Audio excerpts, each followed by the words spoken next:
add something to the significance of what the words of the song, we see it actually acted out.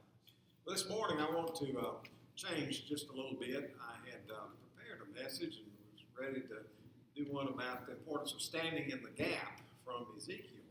And we'll actually do that at another time, but this morning we're going to change gears. And I actually want to talk to you about football this morning.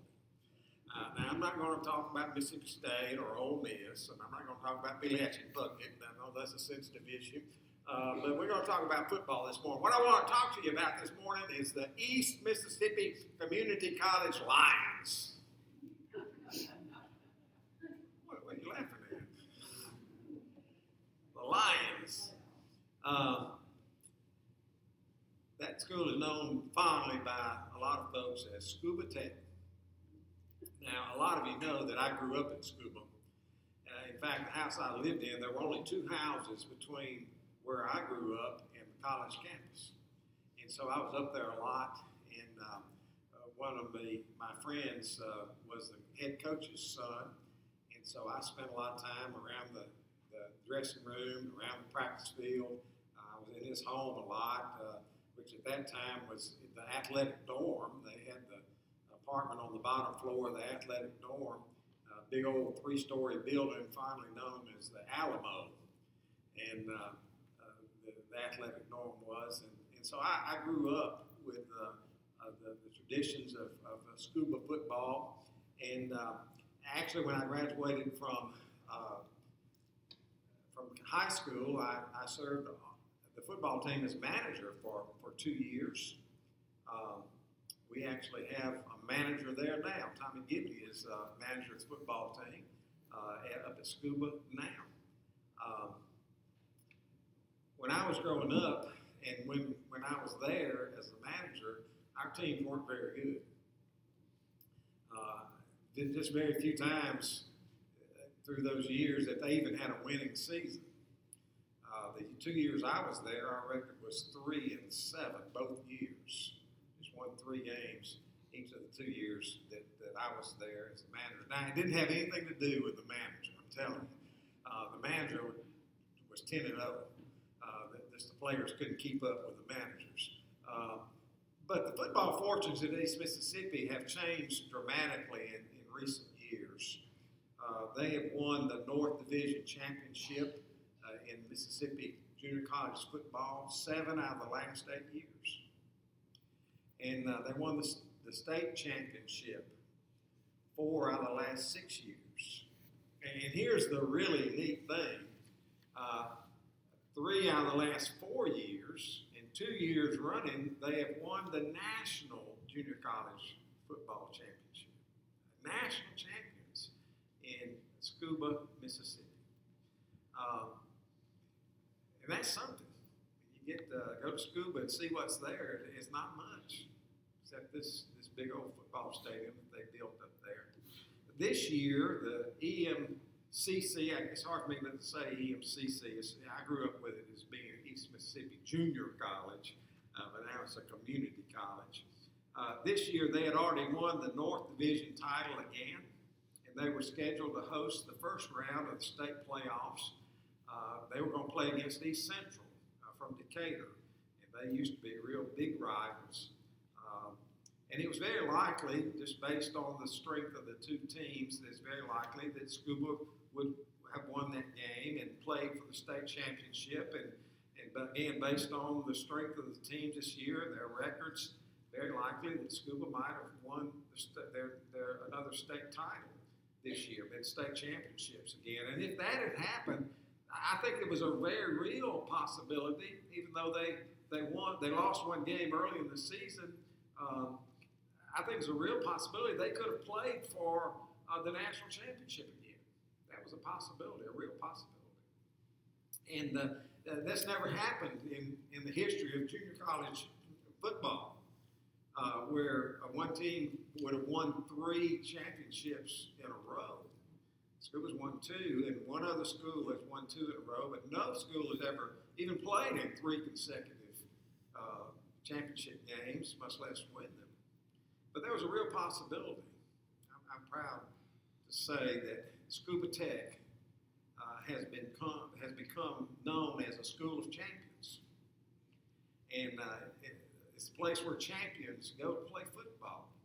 I didn't count the list, but they put out yesterday on the website, from Scooba's website, to be sure and follow the guys that played at Scooba the last couple of years who are now playing for four-year colleges. And I didn't count them up, but it was probably 25 or 30 of them there. Several at Ole Miss, several at Mississippi State. One played at Texas, University of Texas. Played their junior college bowl, the junior college ball at Scooba, then went on to play at four-year schools. So Scooba has become a tradition, a strong football school. And the possibilities of adding to that were very strong. But all that changed on Thursday night. Even though they had already been declared North Division champions, and what the outcome of the game on Thursday didn't change that at all, they were already scheduled to be the host of the first round of the state playoffs. They still had to play that last game of the season. It was on the schedule, and so they loaded up on Thursday, and they drove up to Mississippi Delta Community College at Moorhead, Mississippi. And no one expected there'd be much of a contest. Delta's record this year was 2-6. They've won 2 games and lost 6. They haven't had a winning season in several years. Year before last, Scooba won their game 65-0. And last year, when they played at Scooba, the score was 70-0. So it was going to be just a game that they had to go through. And as expected, it went kind of like everybody had thought it might. Every time Scooba got the ball, they scored a touchdown. 7 times in a row, they scored touchdowns. And so with less than a minute to go in the first half, the score was 48-0. That's not real unusual. They've been averaging 64 points a game this year. And so it just didn't look good for Delta. I even, thought that if things continued to go the way they were, Tommy might have got in the second half to play. And, Tommy, I went to see the first game this year up at Scooba, and Tommy, I'm so proud for him. He was a manager. I remember my days of being a manager, all the things I had to do. It was really an important job. The manager's job is really important to make the team function right. I noticed Tommy was down there in the end zone. And he had this thing, and I went down there at halftime and said, what's going on here? He said, well, this is my job during the games. So he was telling me all about it. He's got this wagon, a trailer, and it's got like a flagpole on it. It's way up, it's got a camera on top of that pole. Way up there. And Tommy stands there, he's got this screen, and this looked like a video game, and he controls that camera and films the game from the end zone. And that's what he does every game. He stands there, and all the other guys are running around filming water bottles and all this stuff, and Tommy's playing a video game. He's watching the game. I said, Tommy, how did you get this plus job? I mean, how come you got to stand here in the end zone and all the other managers out running around doing all their stuff? He said, the first meeting we had with all the managers and the coach said, who of you in here can back up a trailer? And I was the only one that raised my hand. And so he got the job of running the camera because he could back up a trailer. And sometimes he had to back it into tight places. And so I was happy for Tommy that he got that job. Everything changed, though. Less than a minute to go in the first half. I don't know all the details, but apparently it had been really an ugly game up to that point. And one of Scooba's players was tackled out of bounds over near the Delta bench. And one of the counts read that he was body slammed out of bounds. And it was, he got up and he was upset with that. and there'd been tension all during the game, and several of the Delta players, though, jumped him on the sidelines. Well, the referee did what he was supposed to do. He blew his whistle and he threw a flag, but it was too late. It was too late. Because the Scooba players were on their side, and they saw what happened and what was happening, and they left the sideline. They stormed the field, and when the Delta players saw that the Scooba players were coming, they left their sideline. It was just this big melee out in the middle of the field. A big fight erupted in the middle of the field. It made the national news.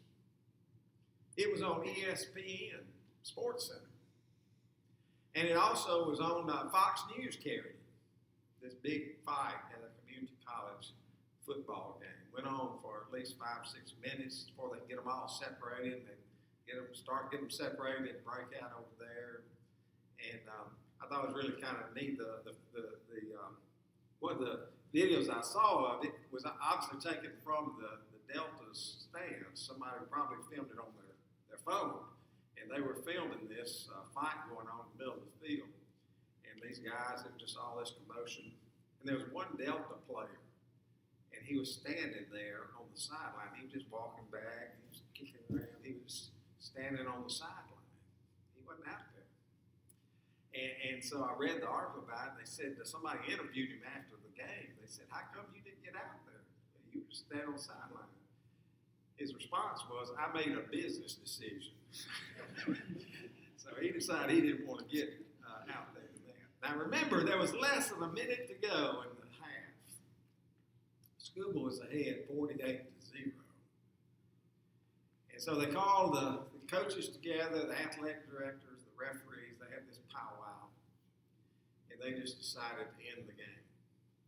They just stopped the game. They're not going to take a chance on anything else going on. So the game was over right there, and everybody thought, well, that's the end of it. Scooba won the game, 48-0, and next week we'll play in the first round of the state championships, and we'll go on from there. Well, it turns out that the Mississippi Association of Community and Junior Colleges has a rule book. And one of the rules in the book says that if a fight breaks out on the field and a player leaves the sidelines to participate in the fight, then that player will be suspended from play for the next 2 games. And the ruling by the commissioner was that every player from Scooba left the sidelines and participated in the fight. And so the ruling was that no player from Scooba could play in the next 2 games. The next scheduled game was the first round of the playoffs. So that eliminated Scooba from participating in the state playoffs. The possibility of another state championship. The possibility of going and playing for another national championship. It all ended right there. Not only that, the rule says you're suspended for 2 games. So the state championship game would be won. And then next year, the first game of the season, any player who was a freshman this year and comes back to play as a sophomore next year will not be able to play in the first game of the season. And that means that Scooba, when they play their first game next year, they can only have freshmen on the field. Because all the others who will be sophomores next year were ruled ineligible because of their participation in the fight at Delta Community College. But Tommy's going to be a sophomore next year. And he wasn't in the fight, so maybe they can dress him out for that first game. Get you out there. Let somebody else run that camera. Well, that's the news from Scooba Tech. Now, some of you are sitting there thinking, what in the world is he doing? Why is he talking about all that? What has that got to do with anything? crossroads. Why are we talking about that? Well, last night or yesterday, as I was going through watching some of those videos and the news reports, I happened to realize that, you know what, there are some spiritual lessons that we can learn from the experiences of the Scuba Tech football team. There are some spiritual lessons there from what they have gone through in these last few days. And so I wanted to share with you some things that I think we can learn from the events of Thursday night. First one is the example that you set is very important because somebody is always watching. Now, I didn't tell you this little detail, but earlier in the year, the head coach at Scooba, Coach Buddy Stevens, it was a homecoming game at Scooba, and he got in an argument with one of the referees, and I wasn't at that game, but it got so heated that the referee actually took a swing at the coach and threw a clipboard at him. Well, the referee was escorted out of the stadium by campus security, and the head football coach retired to the dressing room. And he was suspended for the next two games. He was not allowed to participate in the next two football games. That was earlier this year. Now, I don't know Coach Stevens. I've never met him, but it's obvious that he's a good football coach, and he's really intense. Also, I go to several games every year, and I can't remember a time when he wasn't out on that field fussing with the referee. Not a game. He's after him. And but it's obvious he is a good coach. Since he came to Scooba, his teams have won 75 games, and they've only lost 11. 75-11, that's 8-7-2 winning record. That's pretty good in football. In the last 8 years that he's been at Scooba, they've won 4 state championships and 3 national championships. Coach Stevens is a good coach. But my friend, the example that you set is important because somebody is watching you. In the case of a football coach, he has a team of players that are watching how he conducts himself, both on and off the field. And sometimes they may just follow the example that they've seen. Now, I want you to listen to me this morning. Somebody's watching you as you go through life. And the example that you set is very important. If you are a parent, you have children that are watching you. And I'm not just talking about those that have small children here. You may have children who have their own children. But I'm telling you, if you've got children, whatever your age is, whatever their ages are, they're watching the way you conduct yourself. They're watching the way that you handle your affairs.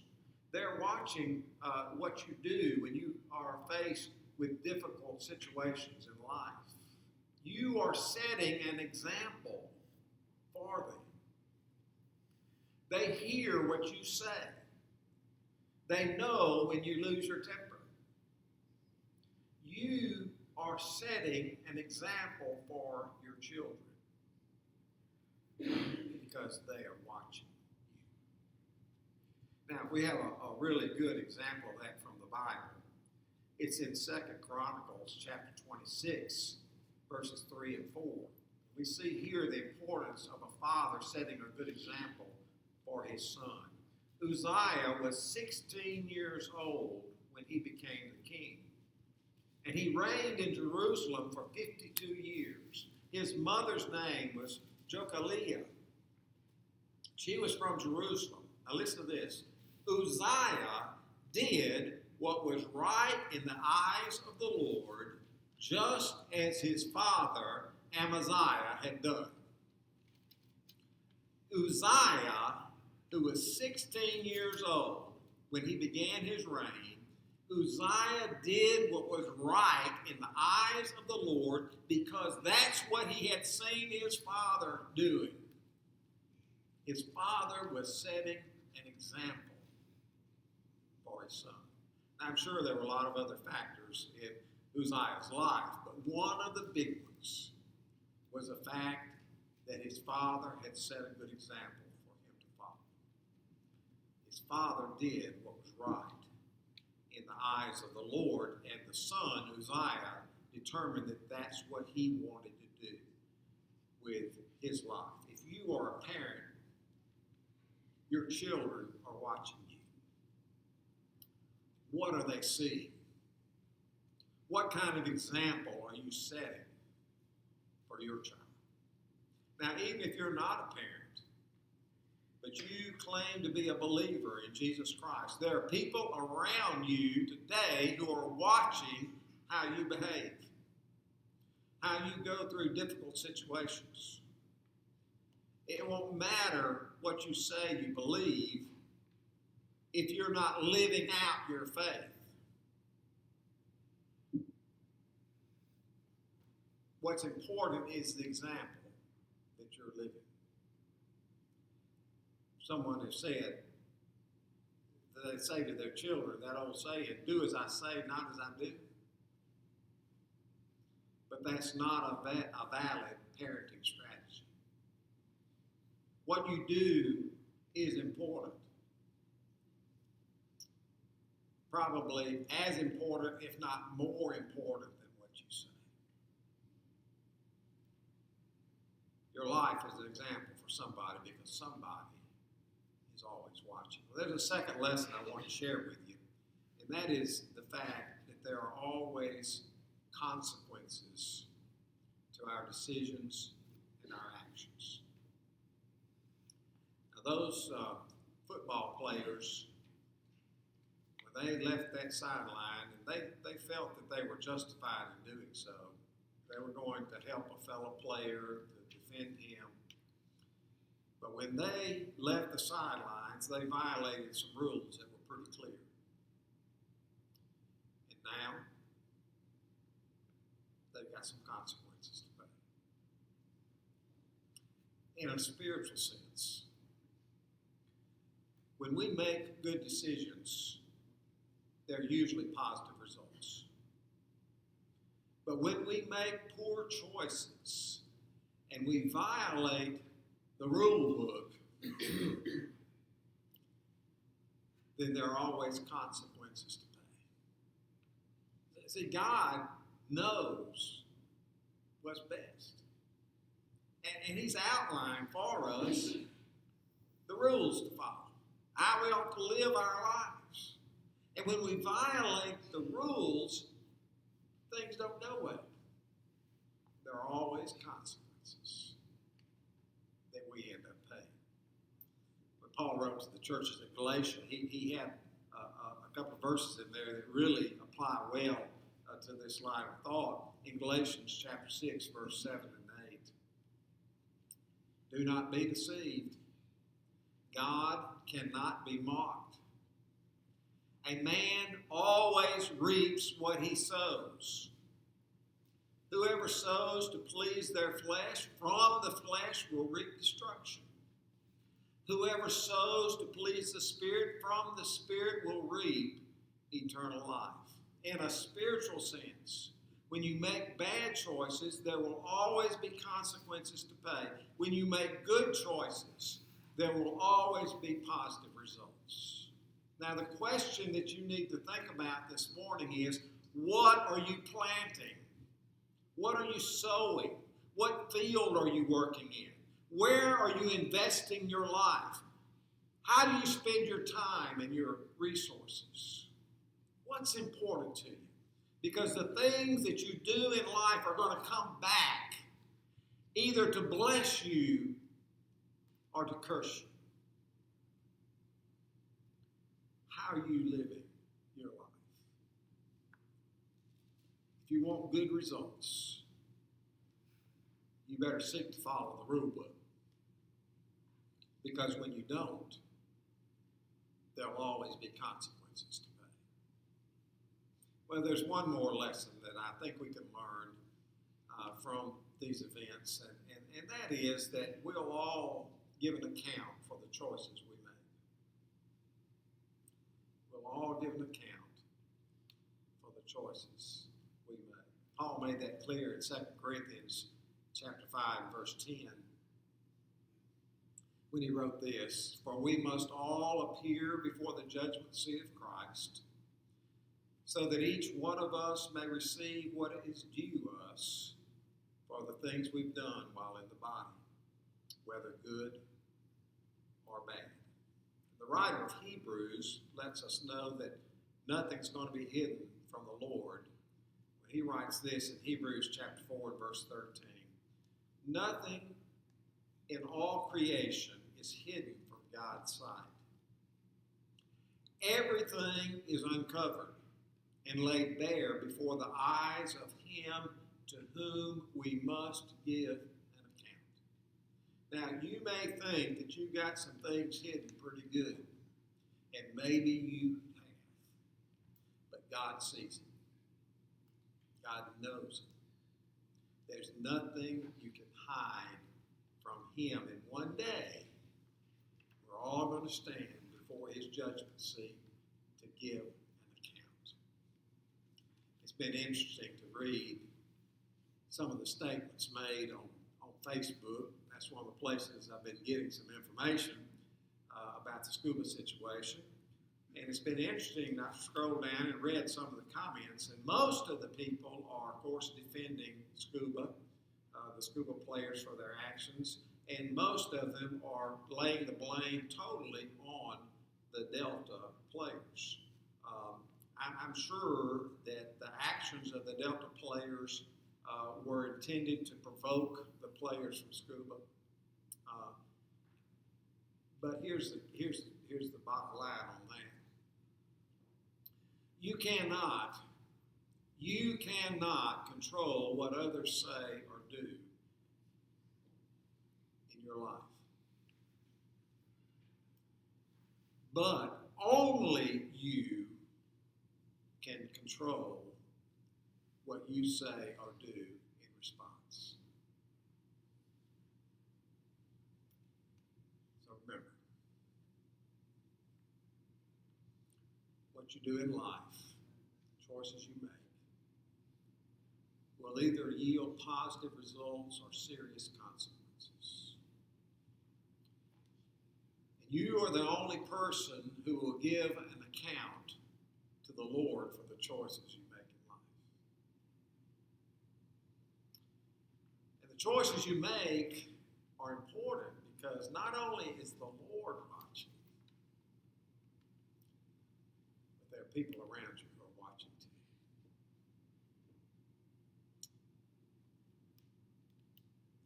Father, thank you so much for this day. Thank you for the opportunity